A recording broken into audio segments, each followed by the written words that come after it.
Uluntu ngokubanzi lwaseSoweto de kuthamani nasenqabavu baphume ngonina bezokuthi uhuntshu kongasekhoyo liqala lomzabalazo umama uWinnie Madikizela Mandela kwikhaya lakhe liseSoweto namhlanje.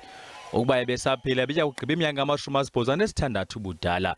Umengameli weANC uCyril Ramaphosa uthi liqhawekazi eli ekufuneka lisoloko lihlonelwa ngumZantsi Afrika uphela. She suffered in detention, she was banished, and all the things that the apartheid regime could do against an individual woman, they did against her. But Mama Winnie stood firm.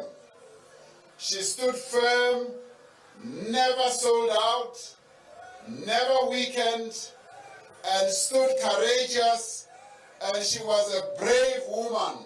Kanti ke umongameli uphefumula ngomba wombane othanda ukuthi igqolo nokucima kweli lizwe esithi umcimbi bazama ukulungisa.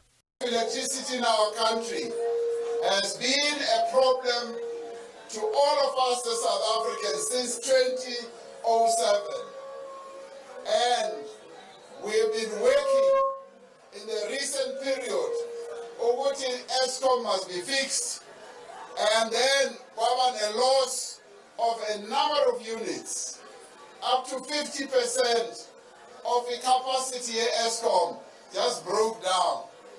And that is now being restored, and we are hoping ukuthi load shedding is aware.